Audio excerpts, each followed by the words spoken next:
Hey everyone, we're back with another week of Find Your Film. This is for the week covering Friday, April 8th, 2022. It is my mother's birthday, 82nd birthday. Although it's the 82nd birthday, it is her 82nd birthday on Friday. So, yeah, I'm excited for that. It's 82.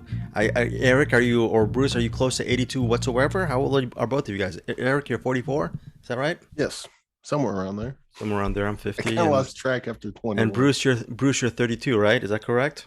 I'm closer to 82 than I am to zero with that one. Okay, that is very good. This week we're covering a whole bunch of movies, whole bunch of really interesting movies, 5 movies. Maybe a couple of them might be really worth your time. Eric, is out of the 5, did you find something that might be you're excited to talk about? Any of them? Yes. In fact, when we get to our recommends for this week, I'm very excited to talk about them. Okay, very, very cool. And Bruce, what about you? Is there one banger this week that you can't wait to talk about? One thing that really surprised you, or was the crop kind of good? Was the crop okay for you? The crop was okay for me. I don't think anything was a full-on terrible movie, in my opinion. I know that Eric was very moved by one of them, at least. So that's all Moved? I Well, he know. was really moved by one of them. Oh, Yes, he cool. was. Was he grilling something on the barbecue pit while you were watching this, Eric? Were you a nice steak? What kind of steak would you put on the grill? Were you I wouldn't call it a steak. I'd say I may have eaten a cow pie, though.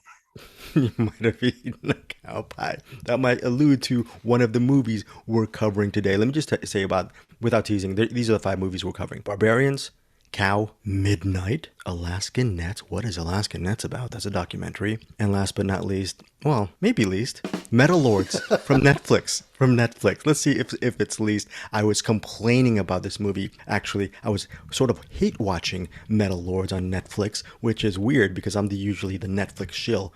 We'll see. Maybe I change my mind, if or not I change my mind on this movie. Would like to hear what Eric and Bruce think about this, because Eric Holmes, are you a lifelong metal fan? Would you consider yourself a lifelong metal fan, or is that too broad a description as far as your musical tastes? I am certainly into metal, but I'm also into pop music, 80s music. Classical music, maybe Brahms Yeah, and Beethoven. sometimes, Okay, good. sometimes. I Okay, dig on some Chopin sometimes. Chopin. Okay, Yeah, okay, Bruce. How about we you? like the meatloaf. That's Meatloaf. Okay, metal and Wagnerian, I guess. So yes. that's the metal and the classic. R.I.P. Jim Steinman. R.I.P. Jim Steinman. Yes. And Bruce, what about you? Were you? Was there a time in your life when you were just what do they call it? A metalhead? Were you ever a metalhead, or did you just appreciate metal in a deep fashion during your youth? In my very, very youth, yes, I was a metalhead until about the new wave of British heavy metal, and I kind of jumped off into punk at that point. At one point, we were in the Motorhead Bangers Club or something. We used to talk to the guy there who had a Polaroid of himself with Bon Scott before he died and sent it to us. I can't believe that. So yeah. Okay, you've had your moments with the genre, and we'll see if Metal Lords actually speaks to us. There's actually this one. I'm thinking of one of the movies right now that really affected me in a positive light. Really can't wait to talk about that. So there's a whole bunch of films, and maybe there might be a couple movies we don't like. I don't know. Eric was mentioning one of the movies, and I'm really excited that when we get to talking about that. Before we get to talking about movies, let's just do a little bit of a mini intro, because I don't like to do intros for 3 hour plus excursions with awesome filmmakers like Mattie Do. Eric Holmes, I'm going to actually cut this part of the podcast. No, I'm not going to cut the pod. I'm going to leave this on the podcast. And for you podcast listeners, go to our Cinematics YouTube channel and check out Eric Holmes's, William Lindis from our buddy from our Movie Bears podcast there, and Bruce Perky. They all interview Mattie Do. Again, Eric Holmes, what can you tell our listeners, viewers who are going to watch this 3 hour epic? Probably, I'm going to drop it probably in the next several days. Yeah. Well, first of all, it's less of an interview and more of a hangout, really. Just we're day drinking and Maddie's night drinking. I don't know, what would you say, Bruce? I believe you said it never really got on the rails. Yeah. I was saying like a stopped clock, like you keep driving, eventually you'll hit the rails and then go back off the other side. And, you'll get on the rails here and there, I guess. In fairness, though, I think I'm about 40% finished with a 3 hour conversation, and she really talks a lot about the origins of her career, how she got to Lao, and all that stuff. So give you guys some credit. You guys sort of interwove a bit of her own life into the conversation. Is that correct? I mean, that's pretty cool. Yeah, it was quite fun, and she's such a rock star anyway, and so it's always a treat to hang out and talk to her, especially for as long as we did. It's probably one of the best day drinking events I've had in recent memory. And if you make it to the second half, I believe she talks about a future project she may never make, but it sounds really fun.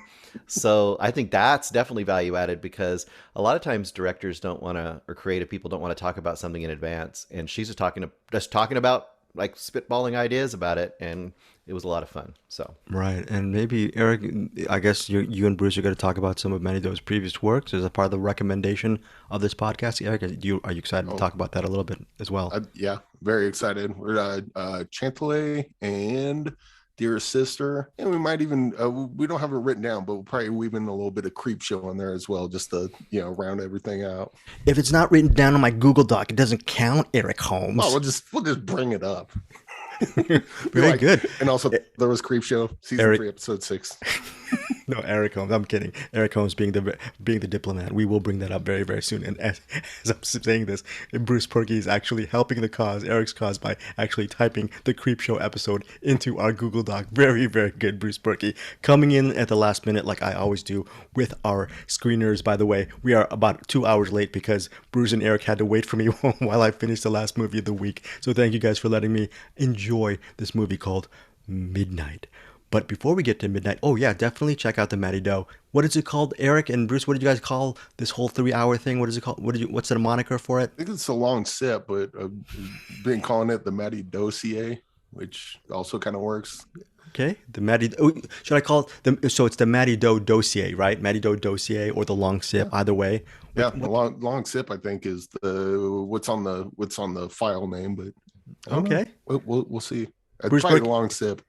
Bruce Perky, you are Mr. #1 YouTube influencer. I'm kidding. What would you title it? The Long Sip with Mattie Do Part 1, or the Mattie Do Dossier Part 1? If you're on your YouTube title, I would title it Mattie, Don't Be Afraid of the Perk. That's what I call it. Mattie, don't. Always a help, Bruce Perky. Thank you so much for that. Now let's start off with our first movie. I'm actually going to throw this to Eric Holmes. We have 5 movies. I am so sick of actually going by my rules on what movies we should cover first. Eric Holmes, what is the first movie we should cover first? Barbarians. We can talk about Barbarians, I guess, because that was the first one up top. So might as well work our way down. Okay, might as well work our way down. Bruce, how do you think of that? Eric is just going with the program like a good soldier. I wanted a little bit of some anarchy from Eric. What do you think about that, Bruce? Are you okay with the going up to down, or down to up? Are you fine with that? Up, down, inside, outside. Sure. You're okay with that? Okay, well, let's go with what Eric wants, and let's go with Barbarians. Simply put, Barbarians, it's not a story about barbarians set in some kind of, I don't know, during the Dark Ages. No, this is set in pretty much modern day, okay? It's a couple named Adam and Eva. Eva is Catalina Sandino Moreno, and the other actor is Ewan Rion. I don't know how to pronounce his name, but he played pretty much the biggest a-hole, one of the biggest a-holes in Game of Thrones. So they're a couple, they're really well-to-do, and they're trying to celebrate Adam's birthday, and they're going to bring in another couple as well for a nice, wonderful dinner at their new, beautiful sort of mansion out in the countryside.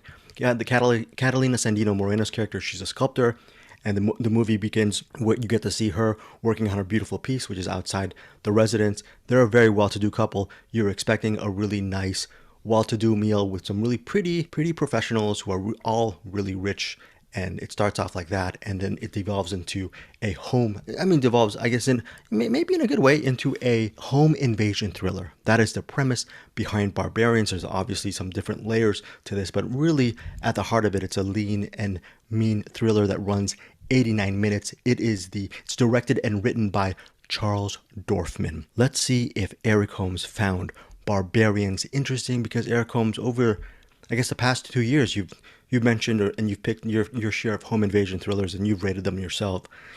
What do you think of this? Does it live up to the genre, or is it below that level? Well, first of all, we flagged this on cinematics, the last episode of cinematics, and I just saw the trailer and it looked like a dark comedy, a home invasion, but like a dark comedy. And then I watched the movie. I was like, oh, is this? The trailer did not sell the movie that I just watched.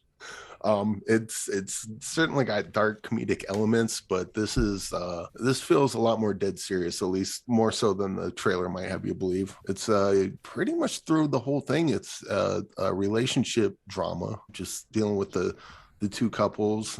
Not quite as serious as something like Mass, but it's got that kind of limited storytelling element to it. And then the home invasion, I don't know, you can cut this if this is a spoiler. I don't think it is, but the home invasion doesn't happen until like the last third of the movie. When that happens, it's about what you might expect from a home invasion movie. There's some twists and turns and whatnot. I was taken aback by this one. Mostly because probably from my own expectations of what I thought this movie was going to be. And then when I kind of settled into what it is, it's pretty decent relationship drama. It's got some decent character work. Yeah, it wasn't quite as exciting as I thought it would be, but it wasn't bad. This was kind of pretty good version of whatever it is they were going for, which Was actually sounds really bad. No, no, no. Did it sound it sounds like a middle of the road review for you? It's right down the middle. No, it's I couldn't. I was having trouble getting on its wavelength because I was trying to figure out what this movie was, and again with my preconceived notions, but this goes in a different direction than I thought it would. So it took a while for me to kind of get line up with it, I guess, get on its wavelength. And then by the time it gets to the home invasion stuff, then it got a little better for me. That's a little more what I was looking for. But even then, like I was expecting a little more comedy here, and there was almost none that I can think of. Right, good point. I agree with you. I was expecting a home invasion thriller, and what I got was a relationship drama for a lot of the film. And I think I just took it on that train. And I think as a relationship drama, it worked for me as entertainment. But you're right. If you're expecting a home invasion thriller, maybe 10 minutes right off the bat, you might be disappointed. So temper your expectations for Barbarians. Wondering where you, Bruce, landed on this movie. I think I'm pretty similar to both of you. I think it's interesting because Eric says he had a hard time getting on the wavelength, and I think that's kind of the problem with this movie. I had written down at one point kind of an interesting mess. Like, I think it tries to do... It seems like it would be a lean, mean character drama or home invasion movie, but it's a little bit of a lot of things. And I think at its heart, it's trying to kind of be maybe a millennial version of Straw Dogs, kind of. Good where point, you've got a yeah. main character who's very beta, and they got this very alpha, almost Joe Roganish kind of influencer dude as a friend who's trying to constantly kind of emasculate him in front of the women in his life. There's a lot of kind of heavy-handed symbolism with a fox and stuff, and then I think this home invasion piece is almost like a gimmick to force them into a situation where they have to like prove their mettle as far as being like manly men and stuff. So I think that's kind of a lot what's going on, which doesn't, almost at that point, I kind of didn't need the home invasion part. If once I was into the other, I think I was like, well, let's play out. I was iffy on it. I feel like this went down in score as I watched it. It got less and less good. So that's not a good sign for a movie. So Eric, what is your final rating on Barbarians? That's tough. Probably 3 stars, probably okay. 2.5, 3 stars. No, we'll go 3 stars because it was definitely better than 2.5. For me, the home invasion part at the end, like all the stuff I remember about this movie is like the last third after the home invasion. Remember a couple parts before that, but a lot of it wasn't terribly memorable. But once you got to that home invasion part and you start getting the twists and turns, I think that's when it starts getting good. And that part was pretty decent. So yeah, 3 stars. Yeah, I agree with you. I was entertained by this movie. I actually wish, going back to Bruce's point, that this movie was a little bit of everything. And I guess, I don't know, you discredit or credit the filmmaker. He was really trying his best to, I think, make it a really broad narrative and try to hit a lot of bases. And I think if he just leaned into whether it's the home invasion stuff and make it, who knows, maybe even cheesier, maybe more violent, maybe more campy, maybe more Brian De Palma-esque, or lean into the relationship drama and make it just be even more piercing and incisive and cutting and violent in that way. I think if he leaned into one of those genres better, it would have made me enjoy Barbarians more. But I still give this movie 3 stars as a mild recommend, just like Eric Holmes, Bruce Perky, bringing in the rear. What is your final rate? What is your rating on Barbarians? I had written down 3 stars and I had scratched it out and I changed it to 2.5 by the end of the movie. So I'm going to stay at 2.5. Okay, cool. That is 2.5 stars for Bruce Perky, 3 stars for both me and Eric Holmes. Eric, wanted to say something. Yeah, I do want to bring up that. I think I mentioned this before. The first time I tried salt and vinegar chips, I thought they were. I was a kid and I thought they were sour cream and onion. So I grabbed a handful, put it in my mouth, and spit it out immediately. I Yes, wonder if I this remember would that. go. I wonder if now that I've seen it and I know what this movie is, maybe I like it more on a second viewing. Now that I know I'm eating salt and vinegar chips, maybe I can take them one at a time. But yeah, Yeah, well, the good thing is both you and I gave it a mild recommend with 3 stars. But yeah, I agree with you on that description. But yeah, it's an interesting debut from the filmmaker, and we'll see what he can do next down the line. He's mainly a producer, but we'll see. Actually, we're going to talk about him in a second, towards the end of this podcast, because he has an interesting. I have an interesting choice for our movie pick for us to see for this week. For our what do we call it? The Dean Koontz Wallet Watch, right? Yes.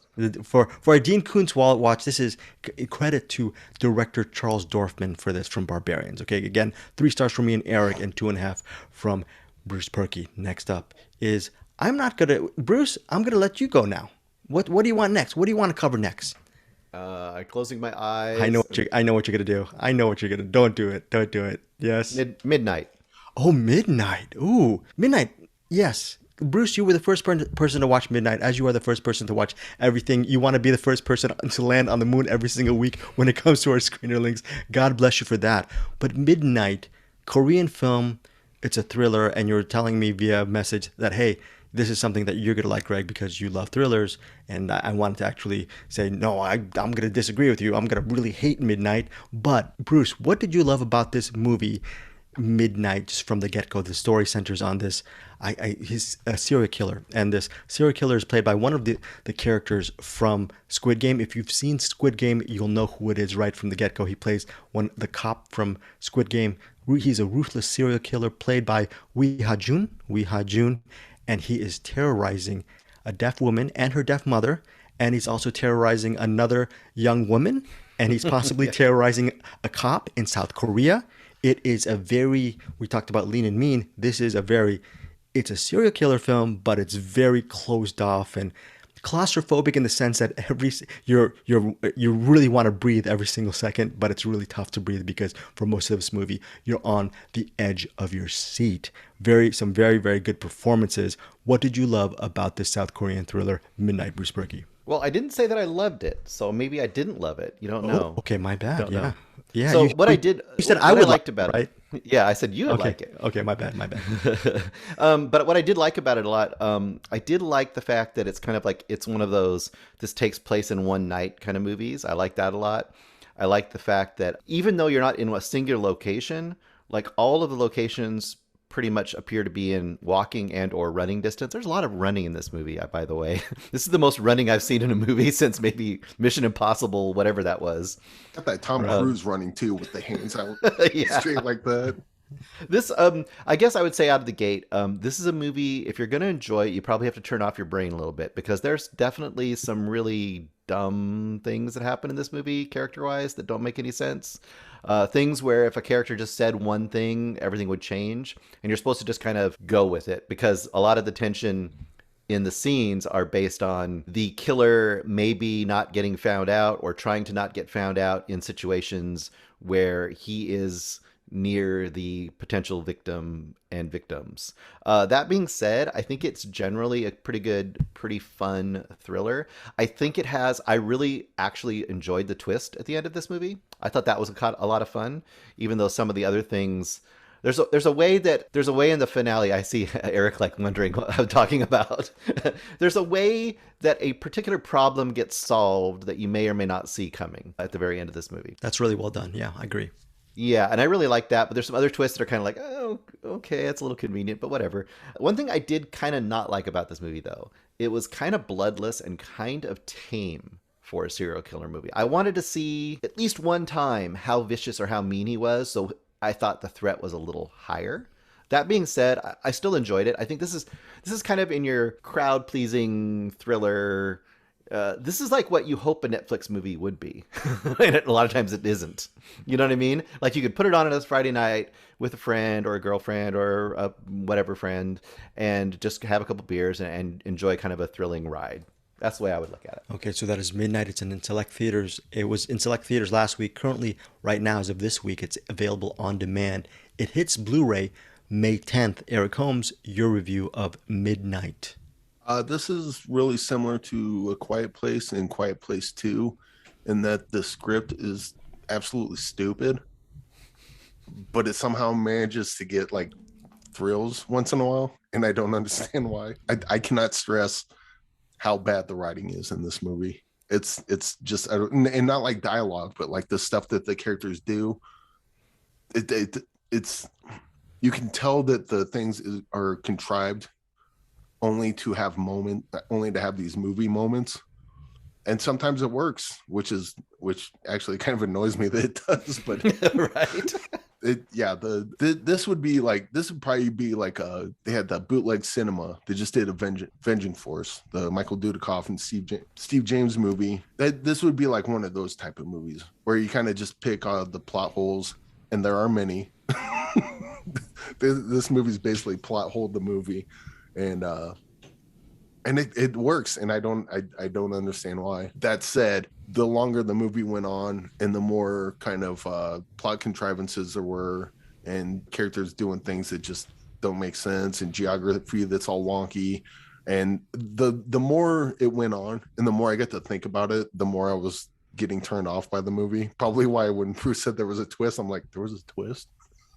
Sure, I guess. But by the end of the movie, I was ready for it to end. But at the same time, one of the things they do well is the characters are really good, and there's some memorable moments, even though the memorable moments shouldn't be earned. And so that I'm really torn on this movie, leaning towards hate it, but some of it worked, and I can't quite put my finger on why it does. I absolutely love Midnight. This is a 4.5-star film for me. This is a heightened thriller. Heightened thriller is where you just stop your brain from running. You just enjoy all the crazy things that are going on. There are things that absolutely do not make sense. I also like the fact that this movie wasn't bloodless. We already have bloody thrillers anyway. Let's have a movie that has maybe a little bit of light, maybe not as gory as one would think. We got single all the way. Right. No, there is actually a killing in this movie. I'm not going to say when it happens. But we don't get to see a lot of the blood, a lot of the gore. It describes itself as a horror film. There's not too much horror in this movie, even though you do get scared a lot, and it is very tense filled. Everything about this movie pretty much worked for me. I don't want to, and I'm not going to mention the ending, but I enjoyed the ending as well. There will be people who will not. I will probably agree with Eric Holmes in certain senses regarding the absolute logic or maybe the writing of this thriller, but I was just all aboard Midnight. 4.5 stars for me. Eric Holmes, your rating on Midnight?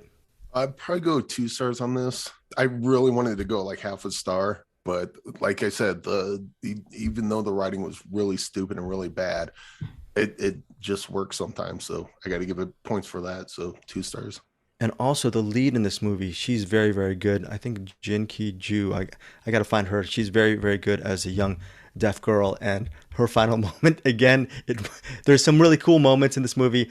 And some people will either say yes, or some people will say, what is going on here? But I just really, Jin Ki-ju, she's very, very good in the lead role. Bruce, your rating on Midnight? I am going right in between you two. I'm going to go 3.5. I did find myself entertained, and I want to give one little thing that I would say it has going for it is that unlike most of these movies where they find all these reasons for the victim to be alone and stuck somewhere alone, there's a bunch of scenes in here where they're not alone, where they're around a whole bunch of other people. And that creates terrible writing, as Eric says, but it also creates accentuates the terrible writing. It does. But it creates a really weird scenes. And I think those are the scenes that to me are the most fun. They're the worst written, but also the most fun because you're seeing them trying to figure out, like, how are we going to have all these people together in a scene with a whole bunch of other people, and they're not going to know this guy's a killer. So I kind of like those scenes the most. So they also have the most clueless cops that Oh yeah. can't read people to save their Yeah, life. it's It's fun. like, No, Oh yeah. what's going on here? And everything's fine. He's cool. You guys seem in distress. I'm going to completely ignore what's behind me. You guys clearly want me as a cop to look behind me because there's clearly something going on behind me. Yeah. But you're just messing around. So what gives? You guys have a good night. I'm just going to walk this way and not look behind me at all. So that is Midnight. I give it 4.5 stars. Again, it's going to be on Blu-ray May 10th. Currently, as we speak on this week, during this week, it's currently actually right now on demand, and it's available to check it out. Would love to hear what you guys think. And then Bruce gives it 3.5 stars for Midnight. Okay, our next film is a movie called Cow.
Cow. It's directed by Andrea Arnold. It's a movie that Bruce Porky has long requested for, was really excited to talk about. I think this might be the first Andrea Arnold film I've seen. I think she did a movie called Fish Tank years back, but Cow is exactly what it is.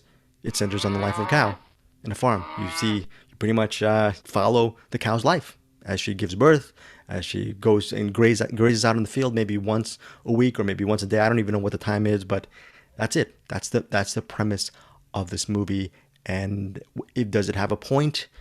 Well, I guess if you enjoyed something like Gunda and you just want to actually observe animals and see actually how the life of this cow could be an interesting enough watch for you. Again, it's in select theaters and on demand April 8th, directed by Andrea Arnold. Oh yeah, I stand corrected. I saw Arnold's film American Honey. Really love that as well. Eric, your thoughts on Cow?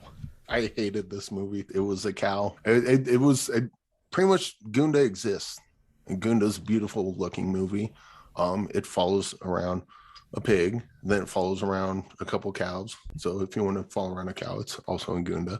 And it follows around a one-legged chicken rooster. And this one does the same, but it does it like it feels like someone just got their cell phone and just followed a cow around and cut some footage together. There was a bit where the cow was giving birth, and that was kind of gross. So I like that bit. That was pretty much it. Well, I guess the when they put the farmers put their hands in there and looking, I guess that was there wasn't really anything here for me. The entire time it was on, I was like, can this please end? And then 17 hours later it finally did. And I was grateful for that.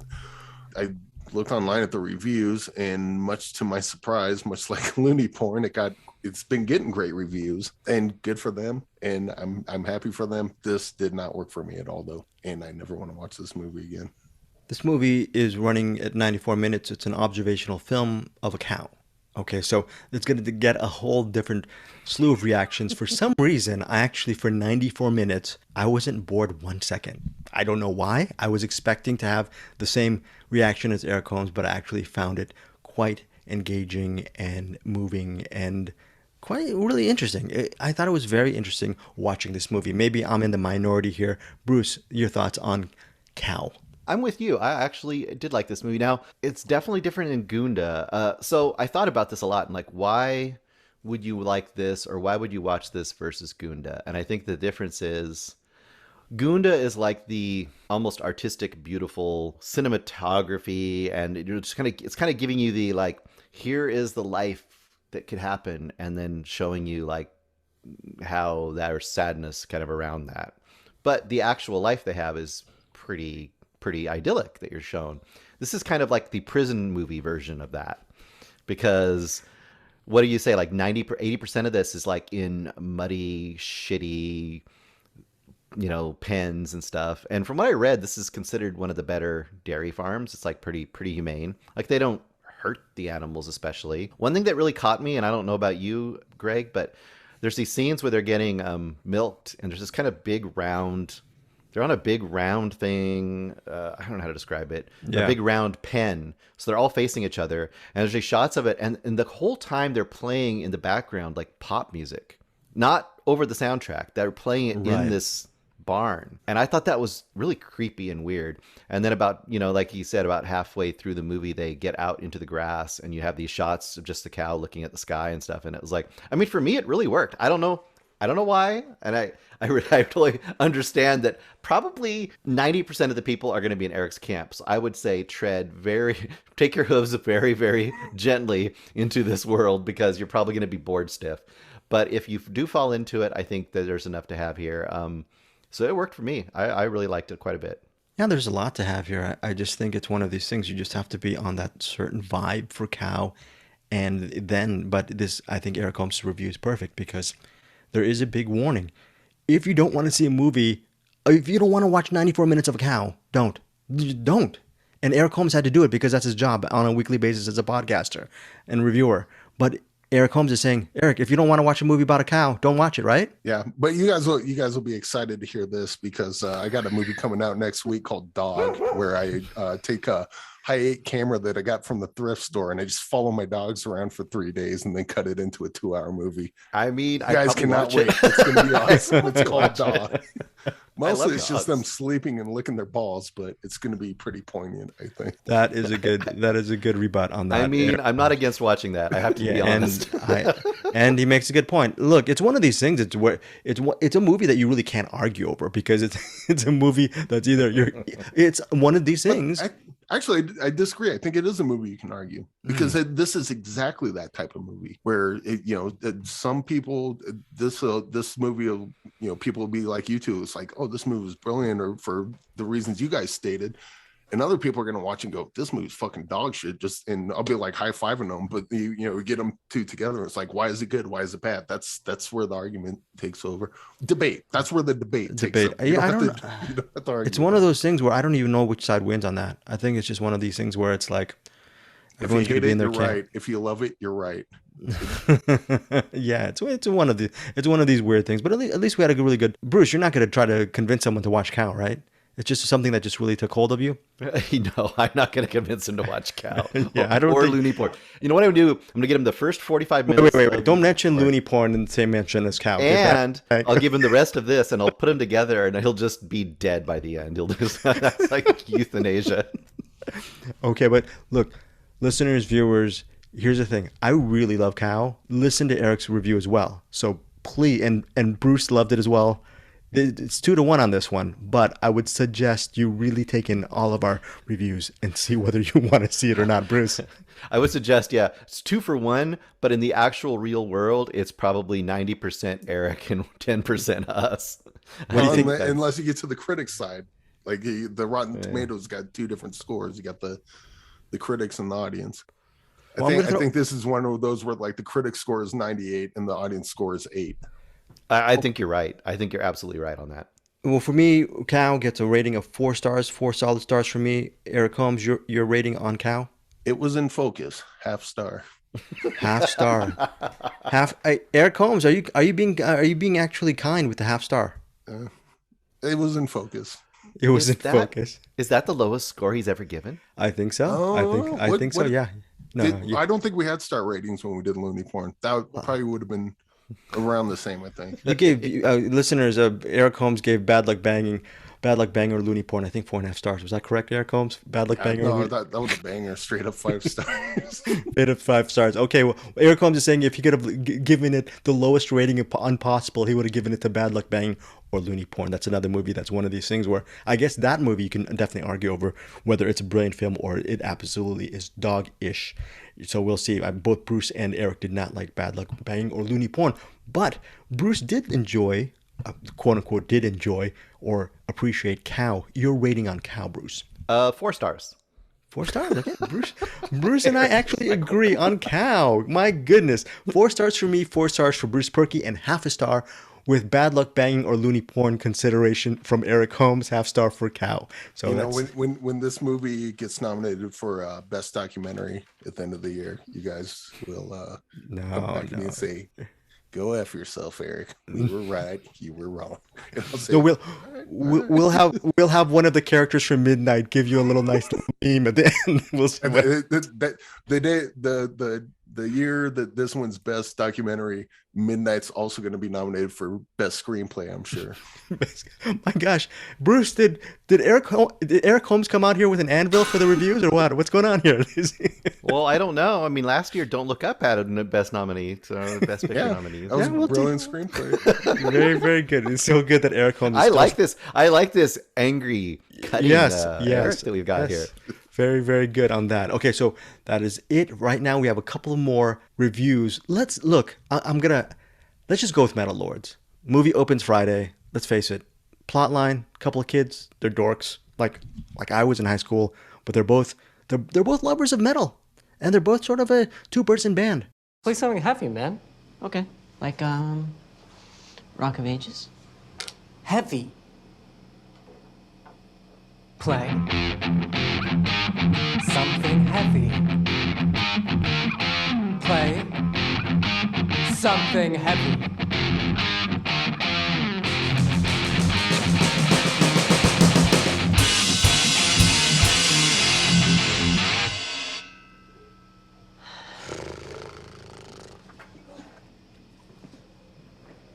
We need a bass player. A bass player will be huge for us. Yeah, no doubt. No doubt. Their goal is to actually, with their band, I think, do you remember the name of the band, Eric Holmes? Because I don't like to swear. What's the name of the band? Ooh, I can't actually remember. Skullflower. Yeah, that's Skull- right. okay. It was Skullfucker. But then, oh yeah, that's a spoiler, isn't it? Yeah, Bruce. That's right, because that's what I was gonna have my name be this week was Skullflower, and then I didn't. Yeah, Anyway, yeah. go on. Yeah, it's Skullfucker, but they had things Skull, happen. they're Anyway. they're called Skull Effer, but yeah, we'll see what happens. That's not too much of a bad spoiler. But yeah, that's the premise of the movie. And there's a girl who enters the mix, sort of she's sort of the they even mention this in the movie that she becomes sort of the Yoko Ono of the band that kind of tears apart these two friends, and we see where that happens. But that is the premise of this movie, and there's a lot of metal, there's a lot of drumming, and there's a lot of music, and for quite a while I was really not liking where this movie was going. I just thought it was just very lackluster and unmemorable. I don't know, I found myself actually liking this movie, even though it was lightweight. I thought it ended up being quite a likable watch for me. Yeah, I surprisingly liked this movie. Eric Holmes, did you like Metal Lords as well, or... Yeah. Okay. What was that Swedish death metal movie we watched about a year ago? Yes. I cannot Heavy was remember something? Heavy Trip. Yeah, there Heavy you go. This kind of felt like that. Maybe a little bit like a Stone Age, like those type of movies. You know, it's a coming of age movie. This coming of age happens to be kids in high school about to do a battle of the bands. They play a lot of metal music, which is fun. I was listening to a little bit of Wild Child by Wasp before we started recording, picturing Greg in my head with a mullet and a air guitar to it. But yeah, I used to have a mullet. I should dig it up one of these days. I'll show you what I looked like back in high school. I want to see you with the mullet and a wasp, bro. jean jacket with the sleeves cut off. But Nice. yeah, this movie was cute. It was, the characters were, one of the characters in particular was pretty unlikable, but that's kind of the arc they were going with this character, and I appreciated that. There's a bit of a love story here. Yeah, I mean, as a coming of age movies go, it's weird to call a movie called Metal Lords about metal music cute, but that's kind of what this was. I thought it was mostly harmless, but fun. I had fun watching it. I will have to say the third act goes in a real interesting place that I didn't think it would go, and I'm giving it credit for that. And this movie, Bruce was saying that as Barbarians went on, you liked it less and less. As this movie went on, I ended up liking it more and more, and it just ramped up to a pretty solid third act. So, Bruce, your thoughts on this film?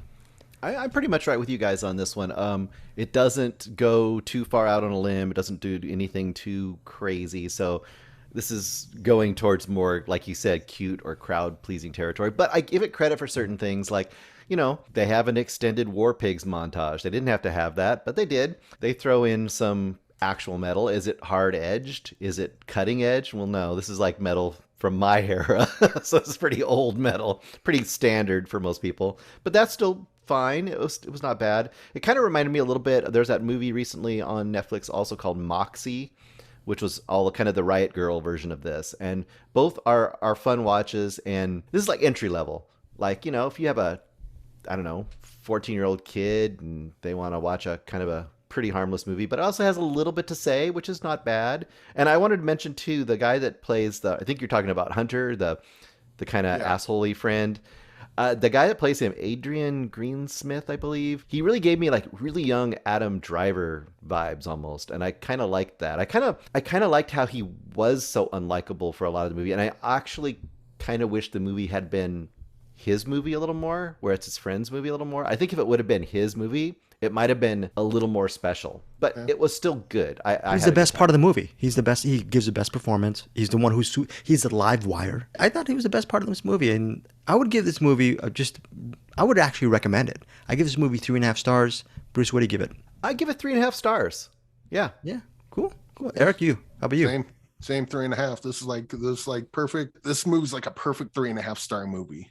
It's not the best of its genre, but it's certainly enjoyable, and I think people have fun with it. Yeah, it's a fun watch. I was surprised. I was I was ready to actually completely just sack I know this you movie. were. I was ready to attack this movie, just like Eric. How Eric did what Eric did to Cow. I was ready to do to this movie, and I ended up liking it. So credit to them for that. Again, this is Metal Lords, 3.5 stars from all of us. Our last featured review is a documentary called Alaskan Nets.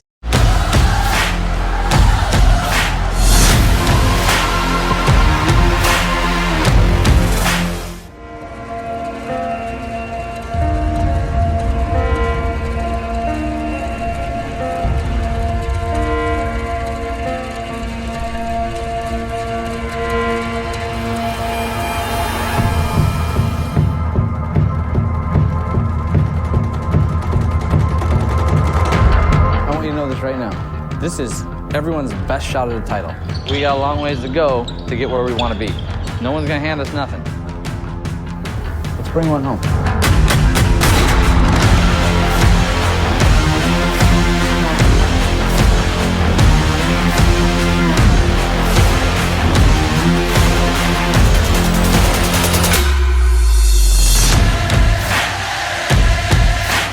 An away game is an away trip.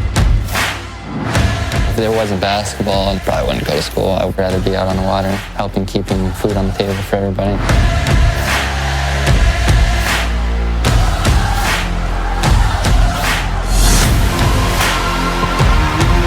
Seems like there's a funeral every month that touches kids.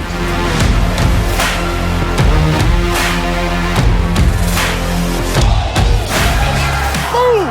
Let's go now! We need to stop! This town is way overdue for a championship. Nothing else matters.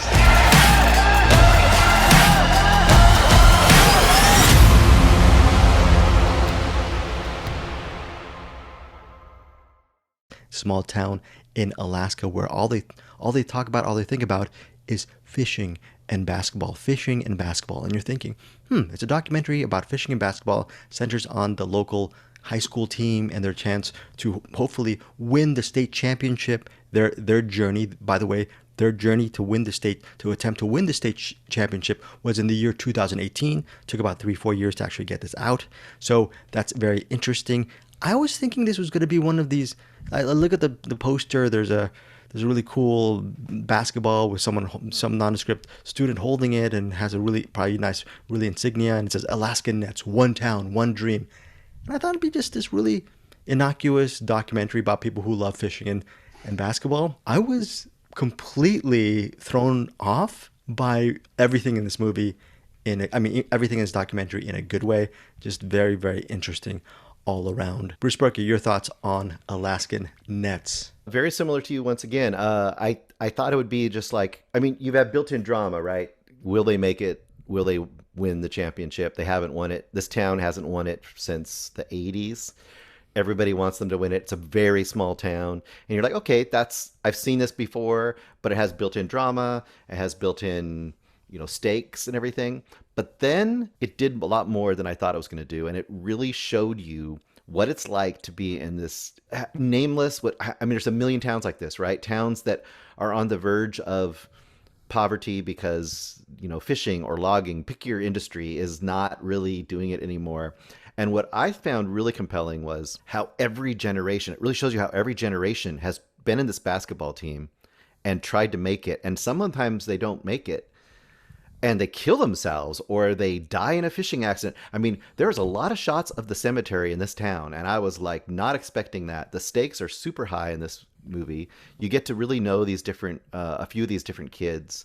One of the kids especially is really he's hot-headed and he's kind of an asshole, but he's also one of the best players, and you're kind of rooting for him, and you just are waiting to see if he goes off the rails and doesn't even make it. It's actually quite compelling. I thought it was pretty good.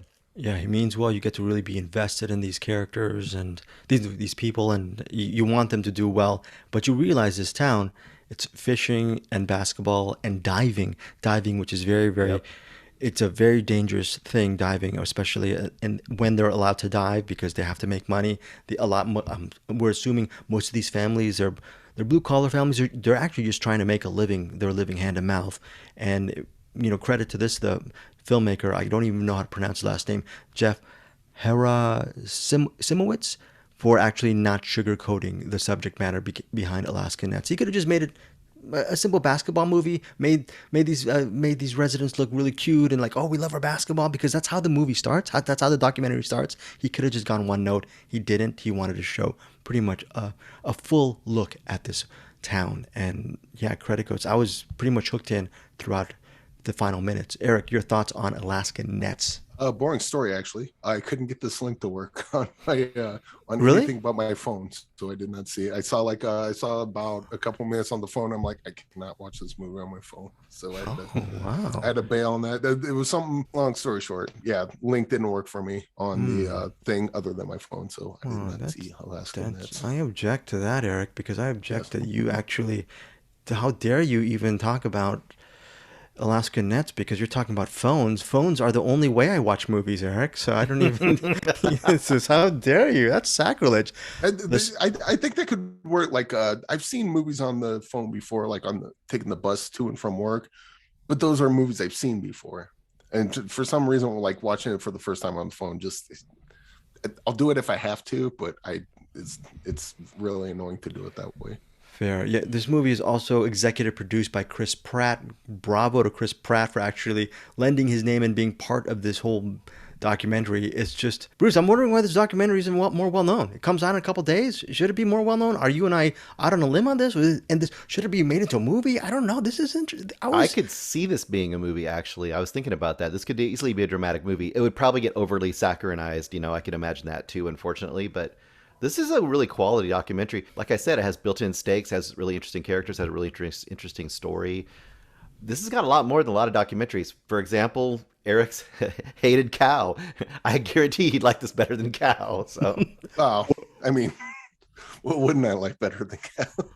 Alaskan Nets, and I was surprised. I don't know about you, Bruce. Towards the end of the movie, we're not going to give away what's going on. Obviously, you can Google the what happened to this team. But I was on the edge of my seat. I was nervous. Were you nervous, or were you saying, "Well, whatever. I know it's gonna"? Were you a little bit nervous? I was nervous for them because by the time you get to the end of this, you really know the stakes. And I think that's the thing you don't get in some of these movies. Just winning is the stakes in most of these movies. But it's like life or death for these people. It really matters, I can't believe how much I loved Alaskan Nets. That's why this movie, for me, I'm giving this movie 5 stars. This is just right through and through, just a perfect documentary in the fact that and how it portrays the people, how it. I'm a huge basketball fan as well, so biasly, I love seeing. I don't know if you are, Bruce, but I love seeing the basketball as well. And yeah, there's a ton of fishing, and it's beautiful out there. Look, the town itself obviously is struggling, but seeing the waters, seeing that environment really takes you to another place as well. Hits all the marks for me. 5 stars, Alaskan Nets. For me, you're rating Bruce Perky on Alaskan Nets. I'm 4 stars, but it's a solid movie. Really good. Okay, 4 stars from Bruce Perky, 5 stars from me and Eric Holmes. I'm going to reserve my judgment on Eric Holmes because he said bad things about phones. Listeners, phones, the smallest phone in the world is the new cinema. This is our movie theater. I love my little 2-inch. I was gonna say something else. I only watch movies like Dune. Dune and Tenet. Only Dune and Tenet on my phone. Only Dune. You son of a... Yeah.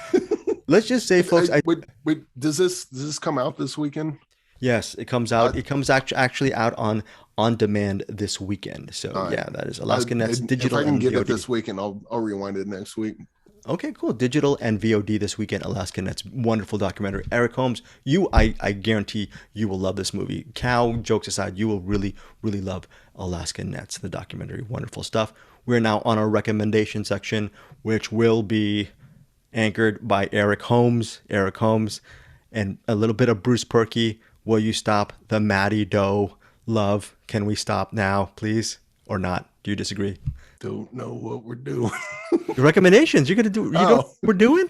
Recommendations on Mattie Do. The Mattie Do movies you've been watching and all that stuff. Dear sister, or you're listening. Do you want to wait? Do you want to wait until next week when I probably see Chantilly or Dear Sister? What? Oh no, my name's Cax Passage, and you're listening to 69.9 The Load. This is Rock Station with the. I don't know something that rhymed. I was trying to do a thing and it didn't work out. I'm sorry. It's okay. It's okay. Either it's way, okay. It's working while I was. Well, we had Metal Lords. He had to do like the radio rock guy. Hey, you're blah blah blah on 72.9. Whatever. Anyway, so we got the Mattie, the long sip coming out, the long talk, whatever you want to call it. Just thought it'd be a good idea to fully immerse ourselves into the world of Mattie Do. I believe Bruce, I'm not sure which ones you saw, but I saw Chantilly and Dear Sister, and I even checked out the Creep Show episode. I cannot remember the name of it's season 3, episode 6. I cannot remember the name of the one, but there's like 2 of them. It's the first one. It was written by Christopher Larson and Mattie Do. And that one was directed by Greg Nicotero, I believe. But we'll bring that up because I got something else to say when we talk about the what's in the box, because there's a little tie-in there. But Chantilly and Dear Sister, I don't think I can give Mattie Do film stars anymore. I'm just gonna have to give Mattie Do and Christopher Larson 5 stars as a team, and then their movie is just like 5 stars, like just it kind of like a Quentin Tarantino. All of his movies are fantastic. It's just a matter of which one you like more in any given day.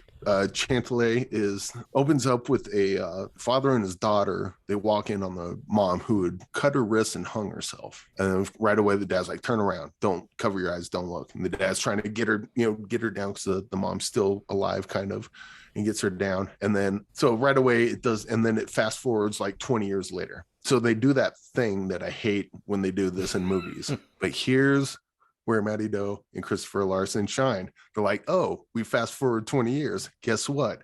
The next scene's going to have something that has the fuck to do with what you just saw. We're not going to do a half hour of boring until we finally get to the point of the story. So they fast forward 20 years, 50, however long it is. They fast forward, and Chantilly, she's older now, and she's talks about what happened to mom. So right away, she doesn't remember this. And then so throughout the movie she gets visions of her mom, so she thinks. And then it has kind of I'm wondering if Paul Thomas Anderson kind of took a page from this, because remember in the Phantom Thread, a lot of that was he was being poisoned by the mushrooms, and when he's poisoned he sees his dead mom.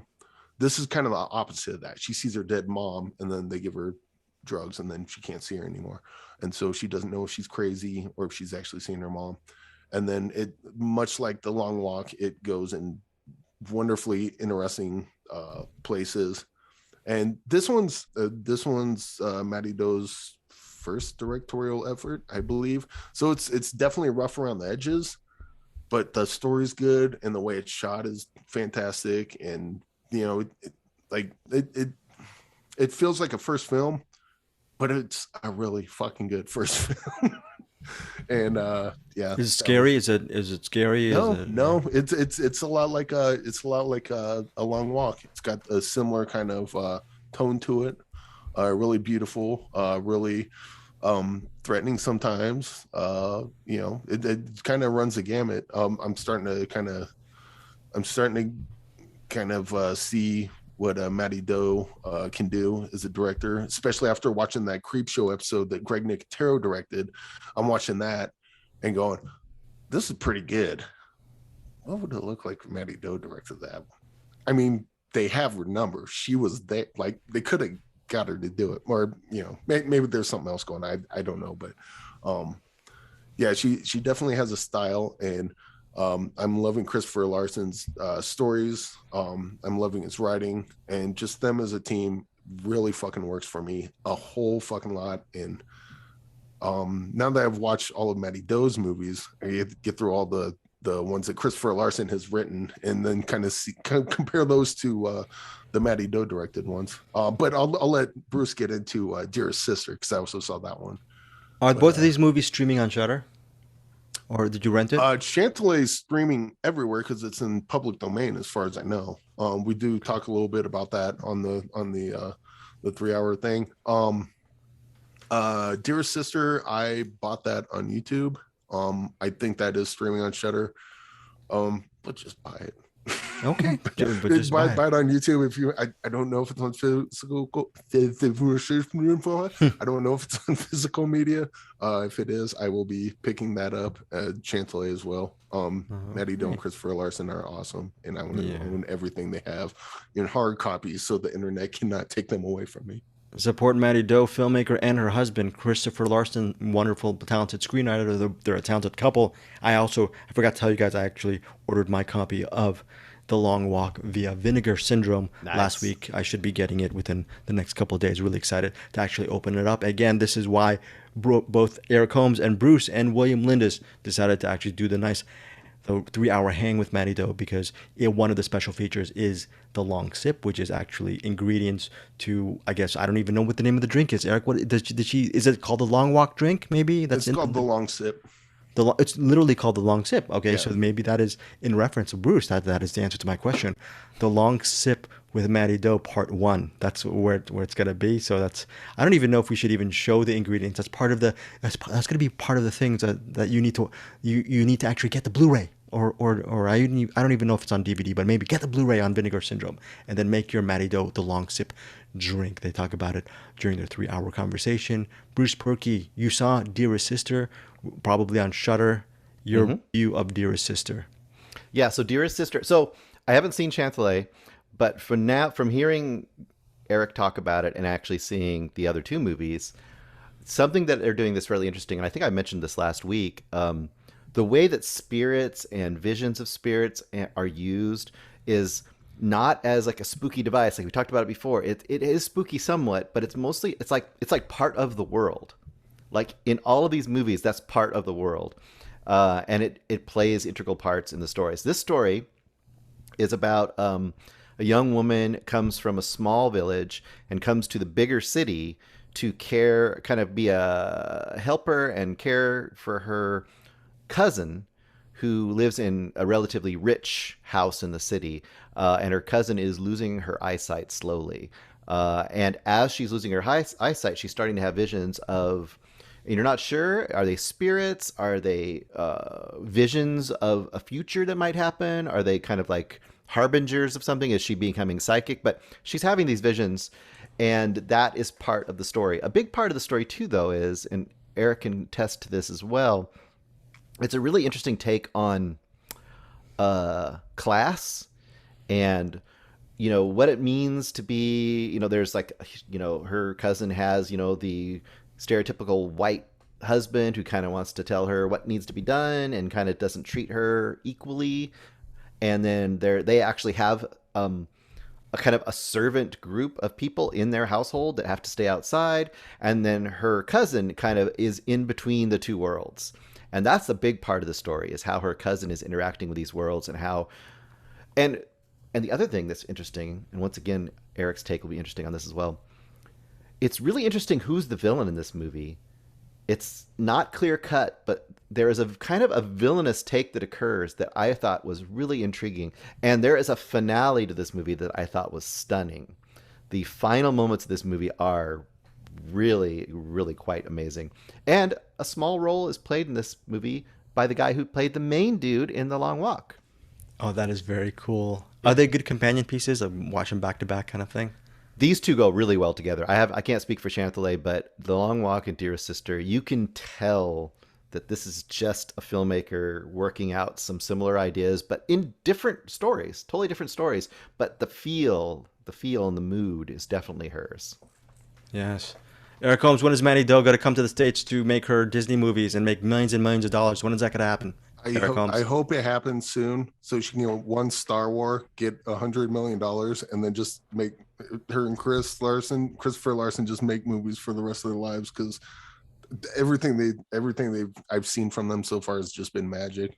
And yeah, like I said, I'm not even going to star Chantelet or Dearest Sister. I'm just going to star Mattie Do and Christopher Larson. They get 5 stars, and it's just a matter of I would say as far as my personal favorites go, probably Chantelet's number 1, Long Walk number 2, Dearest Sister number 3, and then The Creep Show probably number 4, just because had Mattie Do directed that probably would have been as high as the first 3.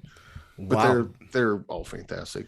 High marks for Chantelet, but like you said, but they all live in the same plane. Eric Holmes, you've seen everything that Mattie Do has done along with her husband Christopher Larson. When someone asks you, Eric Holmes, what am I going to get from a Mattie Do film? What would be your answer to them?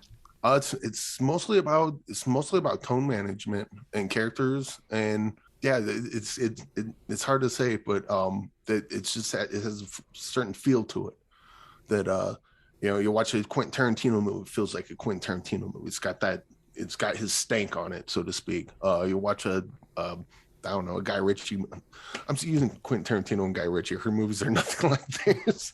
But like a Paul Thomas Anderson movie has a certain flavor to it. I'm going to make a weird comparison. It's not in the style per se, but so when Guillermo del Toro is working at his best, like Pan's Labyrinth or something, I feel like not style and look, but the way that they both just have these like fantasy and reality are just in a world of their own. They're all together. I think hers kind of does that with the supernatural world. You know what I mean? I think you're on this interesting track with Guillermo del Toro, even though there's some movies that I'm very mixed with regarding his movies. Both of them have more consistent than he is, though, from my... Right. But both of them really it seems that they both take a very personal track in their stories. So you can feel their personal stamp in them. There's maybe parts of their own lives that are featured within these stories. And I think that's why I think there's a level of intimacy to her work. Eric, you were going to say. And well, there's also like in the Creep Show episode, there's a couple scenes where I could have seen, if this was Mattie Do directing it, this would have been a really emotional scene. This is a scene where the mom and daughter are really supposed to connect, and it kind of got there because the writing's still there. But I don't think Greg Nicotero's a great special effects person. He's a good TV director. I wouldn't call him great, but he's pretty pretty talented in his own right. But I don't know. There's just something magical about what Mattie Do does, where like I'm watching the Creep Show episode and go, oh man, she got a hold of this. She would have just ripped my heart out. I know for a fact that would have happened. I think it's her eye. We talk about it in the talk. Yeah. It's her eye and her attention to movement. Like she thinks character. It's always character first, but her character is through the dialogue, but also through the placement of the camera and the movement of the characters, and she's very intentional about that. perfect example is Dearest Sister. When the cousin's going blind, and then all of a sudden you start getting really close up. You start getting really close up on her, and to where you're watching as a viewer, and it's hard to make out the geography. It's hard to tell what's going on because, you know, for her, and you know, they have the point of view where it's hard to see. But even when we're back watching in the third person, we're still watching everything up close, so we can't see where she's going, and it almost disorients the audience as much as it does the character, and in a very subtle way. I almost like you feel like you're about to trip throughout the house because, you know, someone moved the chair in a different spot. Well, and even in the way she treats the spirits too. So, and we can go on, but for example, like in The Long Walk, we have the spirit that's there kind of all the time, right? And that spirit is just literally in the background, standing in the background, and you can see the whole spirit, and it's in the background, and the main guy's in the foreground. Whereas in Dearest Sister, you have this intentionally close up, personal point of view. So when a spirit comes in, a lot of times in Dearest Sister, you'll see just the hand or the leg or the arm of the spirit creeping into the frame. You won't see the whole spirit very much. And like that is, once again, it's just that point of view and that intentional tone management. And I also want to add that William Lindis is a personal friend of Mattie Do when, you know, with the long sip, when people start watching the videos. And Eric and Bruce, I want you to speak to this. Even though it was cool for you to hang out with her for 3 hours and drink with her, you love her movies. Even there's no bias there. That's why I wanted her to do a Star Wars, so I can finally talk shit on one of her movies, and then I won't feel like a homer. Right, but you know, right? She ain't that shit. She ain't shit. Fucking Star Wars 12 sucked. But right, good point, Eric. No, right? but I mean, like I love the long walk before we got to talk to her, and you know, just meeting her and talk to her just made it better. But I'm really digging their style, and I can't wait to see more. I hope to see a lot more. Yeah, Bruce, Mattie Do could be Mattie Do's the coolest person. She could be a complete a-hole, but her films are still brilliant. Is that correct? Am I correct on this? I don't think so, because part of the reason her movies are brilliant is because she's not an a-hole. I think she's not an a-hole. In other words, I think that she is part of her movie. Do you know what I'm saying? Like, part of what is coming out in her movie is her. It's her point of view.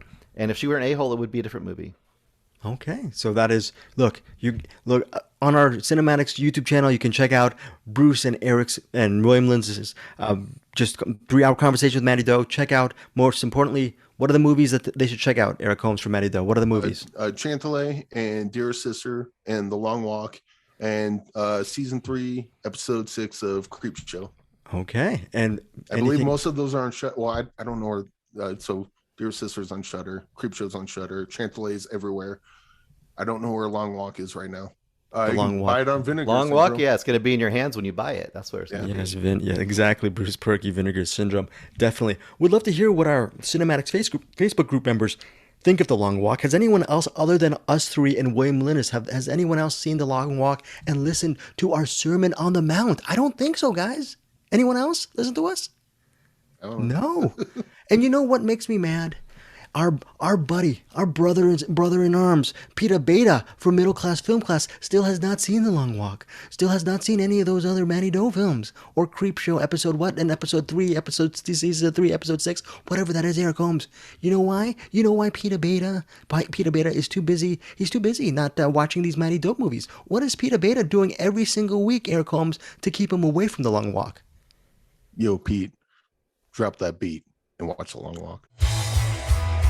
Who's in the box? Oh, what's in the box? You lie! No! What's in the fucking box? All right, guys, we are back. I can't wait to watch more Mattie Do movies. Thank you, Eric Holmes and Bruce, for your recommendations for Do's work. One movie I'm not going to see. I love you, Joseph Bridges, a member of our Cinematics Facebook group. There is a movie called Mystics in Bali. I'm going to just torpedo this entire Bruce What's in the Box segment by saying, quote, here's a plot line, quote, a woman researches a book that takes her to the black magic cult of Leek in Bali. She meets an evil witch who promises to train her in the dark arts, but she is tricked and turned into a flying vampire with internal organs hanging hanging from her neck. What is this movie? Why? Why Joseph Bridges, who might even be a bigger cinephile than all three of us combined? He is the Thanos of cinephiles. I'm going to say this right now. But out of all the movies, he chooses a film called Mystics in Bali. Is there any kind of rhyme to Joseph Bridges' reason, Bruce Berkey?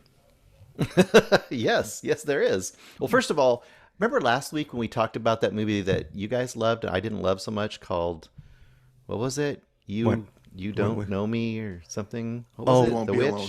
You won't be alone. Yes. Yeah. You mean one of the best movies ever in the last 50 years, Bruce Berkey? This is the Yoda witch that I was waiting for. This movie has more cackling witch laughter than any movie in the history of the world. This is just a bonkers movie. I was trying to think about this movie. Who do you recommend this movie to? If you like crazy, us, crazy weird movies, then this is something to check out. The dubbing is hilarious in this movie. The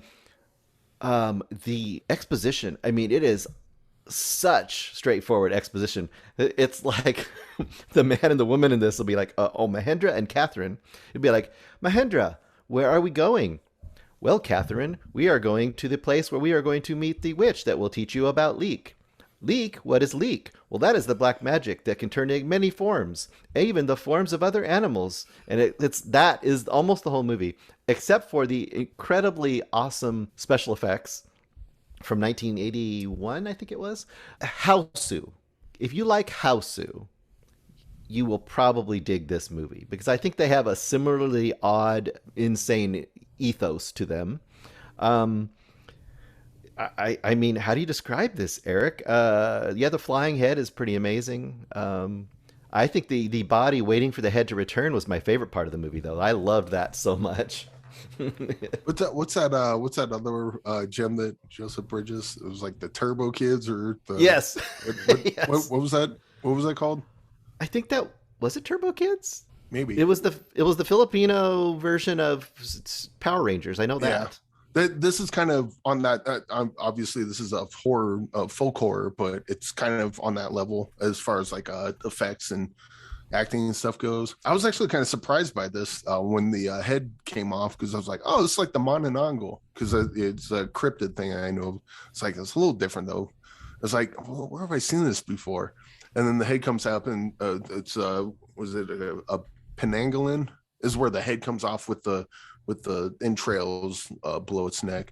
Mananangal is the torso comes off and then grows wings and flies around and it has a big ass tongue. And so, as a fan of cryptids, it was fun watching this version of it, even though it's certainly dated. Actually, some of the effects kind of work though. Yeah. Like it is the pig. Oh, dude, the pig monster.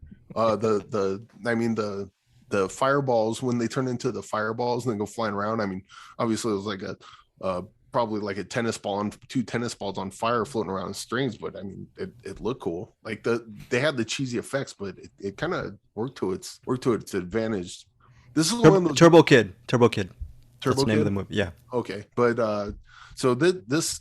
I mean, we just got done talking about Mattie Do, but when I saw the Penangolin, and was thinking about the Mananangal, I was like, oh, that'd be so cool if Mattie Do did something with this because I think she could have done something cool. And then come to find out that's when I found out, oh, that is the monster she used in the Creep Show. Well, fuck me, that's awesome. This is Mystics in Bali this is like a half-star movie for most people. It's like what was it, Stunt Rock? That was called the Stunt Yeah, Rock. right.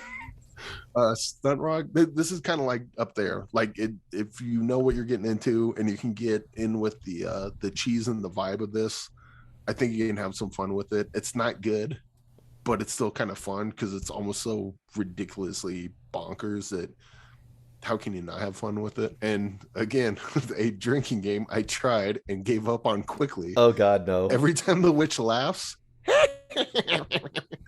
take a drink. You will be dead like 15 minutes into the movie. Okay, so that is Mystics in Bali. This is kind of like you said, like a half star. But Bruce, what maybe you and Eric are giving it some really good generous stars because you enjoyed it, just out of sheer enjoyment. Yeah, I mean, I'm probably 3.5 stars. I think it's a solid recommend for people who like oddball, unintentionally campy, but also genuinely fun to watch movies. I think it's good. Yeah, this would probably be a 4-star for me. Again, much like Stunt Rock, you have to be on its wavelength. Otherwise, this is a 0.5 star for most people. But if you can get with the oddballness of it, then you will lose your head over mystics in Bali. You will lose your head over mystics in Bali. Very good, Eric Holmes, of that. Well played, sir. Well played. Okay, so that is it for this week of Find Your Film. Before we do that, let me just say, for our Dean Koontz Wallet Watch for next week, my choice is this movie, actually from Charles Dorfman, writer-director from Barbarians. He mentioned a movie called Sweet Smell of Success, directed by someone McKendrick. I'm trying to think. I'm usually stumped the band on this, but I think Alexander McKendrick is a guy. But so anyway, Sweet Smell of Success. It stars.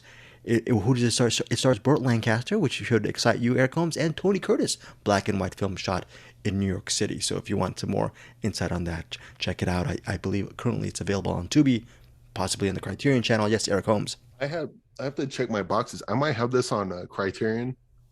So perhaps if I can dig it out and not just rent it on YouTube and pay for it after I already own the thing, but perhaps maybe even do a quick Blu-ray review as well. That sounds very good. If I can find it. Otherwise, I'm just going to buy it on YouTube. Bruce, I've been pestering Eric Holmes for the last 2 years about purchasing movies on YouTube. Should I shut up because I'm the guy who watches movies on his iPhone? Yes, you should shut up. You should not shut up. Greg, you should never shut up. You know, I was waiting for the ultimate punchline, Bruce. You know what that is? Yes, Greg, you should shut up. iPhone not included. So, anyways, before we go, any final thoughts from you, Eric Holmes? Yes, check out Mattie Do's. She didn't have many movies, but they're all great. And I'm going to start watching the rest of Christopher Larson, the ones that he wrote as well. I think there's like 3 or 4 more that I still need to see. So hopefully I'll be able to seek those out. Wait, I'm going to put you on the spot. I forgot. I'm sorry. I forgot to ask you. I'm only halfway through that whole long sip. How's the drink? It's really good. It's a little too sweet for me because I can't do sweet stuff that much because it messes my guts up. But I mean, it's actually as a shot, it works a lot better as a shot. But you can certainly sip on it. And taking it as a shot, I mean, I could do those all day, which I won't because I'll die. But Bruce, the long sip, was it a good sip for you? It is, and she's just like adapted as you want it, but it's really cool. Yeah, it's a good drink. Bottoms up. Final thoughts from Bruce Berkey. Well, I am going to surprisingly throw it back to Eric, and I want Eric to take us out with a laughing witch because I think that's how we need to end this episode.